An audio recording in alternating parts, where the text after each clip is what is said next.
दोस्तों, मैं आपको पढ़ाने वाला हूँ आज की इस वीडियो में मानव हृदय के कार्य। मानव हृदय का कार्य, मानव का हृदय कैसे कार्य करती है, मैं आपको इस वीडियो में पूरी डिटेल में बताने वाला हूँ। दरअसल ये जो सिरा है ना, एक ऊपर सिरा गया है और एक नीचे। जो ये ऊपर सिरा गया है, ये ऊपरी महाशिरा है।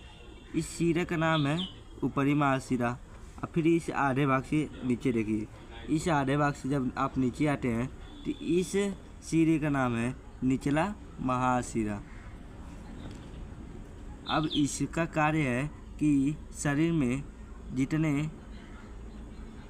जितने CO2 रक्त होते हैं, मतलब अकार्बनिक रक्त, वे निचली महाशिरा से और ऊपरी महाशिरा से सीधे डायालिन में प्रवेश करते हैं।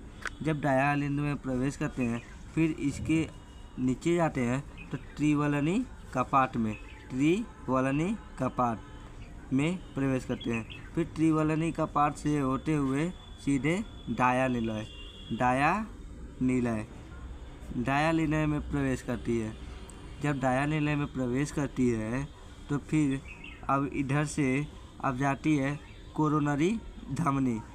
जो कोरोनरी धमनी होती है ना, इस कोरोनरी धमनी से बाहर निकलती है, सीधे फेफड़े की रास्ते फेफड़े में जाती है। फेफड़े में जाकर फेफड़े का असल बात कार्य होता है कि CO2 को O2 में कन्वर्ट करने का। सेम ये भी करेगा। ये जाएगा फेफड़े में, CO2 रक्त को O2 में कन्वर्ट करेगा। O2 रक्त सीधे इधर आएगा। इस सिरे का नाम है कोरोनरी सिरा। ये जो कोरोनरी सिरा है ना भाई, ये दो नालिका दिख रहे हैं लेकिन नाम एक ही है। ये जो कोरोनरी सिरा है सीधे बाया आलिन में प्रवेश कराती है। ये बाया आलिन में जब प्रवेश कराती है, फिर ये इधर से नीचे आती है, नीचे की तरफ।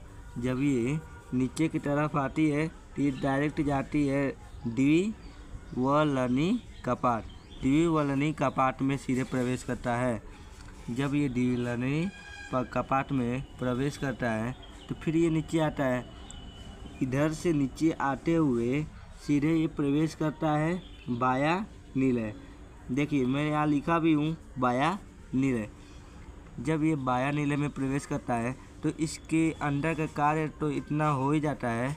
फिर ये O2 रक्त को सीधे महाधमनी, अब इस महाधमनी के रास्ते शरीर में प्रवेश कराए जाते हैं। जैसे कि ये धमनी है, जो इस धमनी में O2 का संवहन होता है। ये सिरा है, पतली नुमा आकृति है। इसमें CO2 का संवहन होता है।